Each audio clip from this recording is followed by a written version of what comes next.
जय श्री कृष्णा दोस्तों। आशा करती हूँ श्रीमन नारायण की कृपा से आप सभी कुशल होंगे, स्वस्थ होंगे। जैसा कि आप सभी जानते हो, वैशाख मास चल रहा है। वैशाख मास को माधव मास भी कहते हैं। तो मैं आज आपके लिए वैशाख मास के आठवें दिन के महात्म का 8वां अध्याय लेकर आई हूँ, जिसमें मैं आपको वैशाख की अक्षय तृतीया और द्वादशी की महत्ता, द्वादशी के पुण्यदान से एक कुतिया के उद्धार के बारे में बताऊंगी।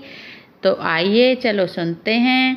श्रुतदेव जी कहते हैं, जो मनुष्य अक्षय तृतीया को सूर्य उदय काल में प्रातः स्नान करते हैं और भगवान विष्णु की पूजा करके कथा सुनते हैं, वे मोक्ष के भागी होते हैं। जो उस दिन श्री मधुसूदन की प्रसन्नता के लिए दान करते हैं, उनका वह पुण्य कर्म भगवान की आज्ञा से अक्षय फल देता है। वैशाख मास की पवित्र तिथियों में शुक्ल पक्ष की द्वादशी समस्त पाप राशि का विनाश करने वाली है। शुक्ला द्वादशी को योग्य पात्र के लिए जो अन्न दिया जाता है, उसके एक एक दाने में कोटि कोटि ब्राह्मण भोजन का पुण्य होता है। शुक्ल पक्ष की एकादशी तिथि में जो भगवान विष्णु की प्रसन्नता के लिए जागरण करते हैं, वह जीवन मुक्त होता है। जो वैशाख की द्वादशी तिथि को तुलसी के कोमल दलों से भगवान विष्णु की पूजा करता है, वह समूचे कुल का उद्धार करके वैकुंठ लोक का अधिपति होता है। जो मनुष्य त्रयोदशी तिथि को दूध, दही, शक्कर, घी और शुद्ध मधु, इन 5 द्रव्यों से भगवान विष्णु की प्रसन्नता के लिए उनकी पूजा करता है तथा जो पंचामृत से भक्ति पूर्वक श्री हरि को स्नान कराता है, वह संपूर्ण कुल का उद्धार करके भगवान विष्णु के लोक में प्रतिष्ठित होता है। जो सायंकाल में भगवान विष्णु की प्रसन्नता के लिए शरबत देता है, वह अपने पुराने पापों को शीघ्र ही त्याग देता है। वैशाख शुक्ला द्वादशी में मनुष्य जो कुछ पुण्य करता है, वह अक्षय फल देने वाला होता है। प्राचीन काल में काश्मीर देश में देवव्रत नाम का एक ब्राह्मण था। उनके सुंदर रूप वाली एक कन्या थी, जो मालिनी के नाम से प्रसिद्ध थी। ब्राह्मण ने उस कन्या का विवाह सत्यशील नामक बुद्धिमान द्विज के साथ कर दिया। मालिनी कुमार्ग पर चलने वाली पुंसचली होकर स्वच्छंदता पूर्वक इधर उधर रहने लगी। वह केवल आभूषण धारण करने के लिए पति का जीवन चाहती थी, उसकी हितैषिणी नहीं थी। उसके घर में काम काज करने के बहाने उपपति रहा करता था। सभी जाति के मनुष्य जार के रूप में उसके यहाँ ठहरते थे। वह कभी पति की आज्ञा का पालन करने में तत्पर नहीं हुई। इसी दोष से उसके सब अंगों में कीड़े पड़ गए, जो काल, अंतक और यम की भांति उसकी हड्डियों को भी छेदे डालते थे। उन कीड़ों से उसकी नाक, जीवा और कानों का उच्छेद हो गया। सत्न तथा उंगलियां गल गईं। उसमें पंगुता भी आ गई। इस सब कलेशों से मृत्यु को प्राप्त होकर वह नरक की यातनाएं भोगने लगी। 1,50,000 वर्षों तक वह तांबे के भांड में रखकर जलाई गई। 100 बार उसे कुत्ते की योनि में जन्म लेना पड़ा। तत्पश्चात सौबीर देश में पदम बंधु नामक ब्राह्मण के घर में वह अनेक दुखों से घिरी हुई कुतिया हुई। उस समय भी उसके कान, नाक, पूंछ और पैर कटे हुए थे। उसके सिर में कीड़े पड़ गए थे और योनि में भी कीड़े पड़े रहते थे। राजन, इस प्रकार 30 वर्ष बीत गए। एक दिन वैशाख के शुक्ल पक्ष की द्वादशी तिथि को पदम बंधु का पुत्र नदी में स्नान करके पवित्र हो भीगे वस्त्र से घर आया।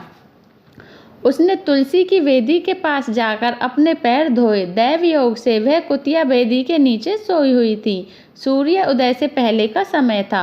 ब्राह्मण कुमार के चरणोदक से वह नहा गई और तत्काल उसके सारे पाप नष्ट हो गए। फिर तो उसी क्षण उसे अपने पूर्व जन्मों का स्मरण हो आया। पहले के कर्मों की याद आने से वह कुतिया तपस्वी के पास जाकर दीनता पूर्वक पुकारने लगी, हे मुने, आप हमारी रक्षा करें। उसने पदम बंधु मुनि के पुत्र से अपने पूर्व जन्म के दुराचार पूर्ण वृतांत सुनाए और यह भी कहा, ब्राह्मण, जो कोई भी दूसरी युवती पति के ऊपर वशीकरण का प्रयोग करती है, वह दुराचारणी मेरी ही तरह तांबे के पात्र में पकाई जाती है। पति स्वामी है, पति गुरु है और पति उत्तम देवता है। साध्वी स्त्री उस पति का अपराध करके कैसे सुख पा सकती है? पति का अपराध करने वाली स्त्री सैकड़ों बार त्रियंग योनि, पशु पक्षियों की योनि मतलब में और अरबों बार कीड़े की योनि में जन्म लेती है। इसलिए स्त्रियों को सदैव अपने पति की आज्ञा का पालन करना चाहिए। ब्राह्मण, आज मैं आपकी दृष्टि के सम्मुख आई हूँ। यदि आप मेरा उद्धार नहीं करेंगे तो मुझे पुनः इसी यातना पूर्ण घृणित योनि का दर्शन करना पड़ेगा। अतः विप्रवर, मुझ पापचारिणी को वैशाख शुक्ल पक्ष में अपना पुण्य प्रदान करके उबार लीजिए। आपने जो पुण्य की वृद्धि करने वाली द्वादशी की है, उसमें स्नान, दान और अन्न भोजन कराने से जो पुण्य हुआ है, उससे मुझ दुराचारिणी का भी उद्धार हो जाएगा। महाभाग, दीन वत्सल, मुझ दुखिया के प्रति दया कीजिए। आपके स्वामी जगदीश्वर जनार्दन दीनों के रक्षक हैं, उनके भक्त भी उन्हीं के समान होते हैं। दीन वत्सल, मैं आपके दरवाजे पर रहने वाली कुतिया हूँ। मुझ दीन के प्रति दया कीजिए, मेरा उद्धार कीजिए। अंत में मैं आप द्विजेंद्र को नमस्कार करती हूँ। उसका वचन सुनकर मुनि के पुत्र ने कहा, कुतिया, सब प्राणी अपने किए हुए कर्मों के ही सुख दुख रूप फल भोगते हैं। जैसे सांप को दिया हुआ शर्करा मिश्रित दूध केवल विष की वृद्धि करता है, उसी प्रकार पापी को दिया हुआ पुण्य उसके पाप में सहायक होता है। मुनि कुमार के ऐसा कहने पर कुतिया दुख में डूब गई और उसके पिता के पास जाकर आर्त स्वर से क्रंदन करती हुई बोली, पदम बंधु बाबा, मैं तुम्हारे दरवाजे की कुतिया हूँ। मैंने सदा तुम्हारी झूठन खाई है। मेरी रक्षा करो, मुझे बचाओ। गृहस्थ महात्मा के घर पर जो पालतू जीव रहते हैं, उनका उद्धार करना चाहिए, यह वेद वेत्ताओं का मत है। चांडाल, कौवे, कुत्ते ये प्रतिदिन गृहस्थी के दिए हुए टुकड़े खाते हैं, अतः उनकी दया के पात्र हैं। जो अपने ही पाले हुए रोग आदि से ग्रस्त एवं असमर्थ प्राणी का उद्धार नहीं करता, वह नरक में पड़ता है। यह विद्वानों का मत है। संसार की सृष्टि करने वाले भगवान विष्णु एक को कर्ता बनाकर स्वयं ही पत्नी, पुत्र आदि के व्याज से समस्त जंतुओं का पालन करते हैं। अतः अपने पोष्य वर्ग की रक्षा करनी चाहिए, यह भगवान की आज्ञा है। दयालु होने के कारण आप मेरा उद्धार कीजिए। दुख से आतुर हुई कुतिया की यह बात सुनकर घर में बैठा हुआ मुनि पुत्र तुरंत घर से बाहर निकला। इसी समय दया निधान पदम बंधु ने कुतिया से कहा, यह क्या वृतांत है? तब पुत्र ने सारा समाचार कह सुनाया। उसे सुनकर पदम बंधु बोले, बेटा, तुमने कुतिया से ऐसा वचन क्यों कहा? साधु पुरुषों के मुंह से ऐसी बात नहीं निकलती। वत्स, देखो तो सब लोग दूसरों का उपकार करने के लिए उद्यत रहते हैं। चंद्रमा, सूर्य, वायु, रात्रि, अग्नि, जल, चंदन, वृक्ष और साधु पुरुष हमेशा दूसरों की भलाई में लगे रहते हैं। दैत्यों को महाबली जानकर महर्षि दधीचि ने देवताओं का उपकार करने के लिए दयापूर्वक उन्हें अपने शरीर की हड्डी दे दी थी। महाभाग, पूर्व काल में राजा शिविनी ने कबूतर के प्राण बचाने के लिए भूखे बाज को अपने शरीर का मांस दे दिया था। पहले इस पृथ्वी पर जीमूत वाहन नामक राजा हो गए हैं। उन्होंने एक सर्प का प्राण बचाने के लिए महात्मा गरुड़ को अपना जीवन समर्पित कर दिया था। इसलिए विद्वान ब्राह्मण को दयालु होना चाहिए। क्या इंद्रदेव शुद्ध स्थान में ही वर्षा करते हैं, अशुद्ध स्थान में जल नहीं बरसाते? क्या चंद्रमा चांडालों के घर में प्रकाश नहीं करते? अतः बार बार प्रार्थना करने वाली इस कुतिया का मैं अपने पुण्यों से उद्धार करूँगा।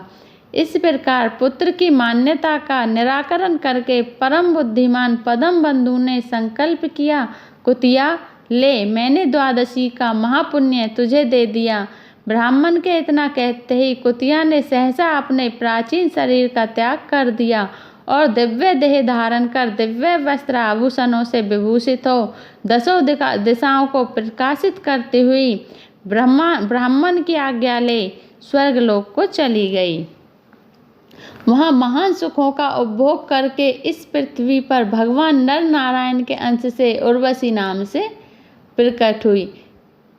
तो दोस्तों, वैशाख मास के द्वादशी की कितनी ही पावन महिमा है आप सुन चुके हो। अगर आपको मेरी कथा, मेरा ये महात्म्य अच्छा लगा हो तो प्लीज़ एक लाइक ज़रूर कर देना।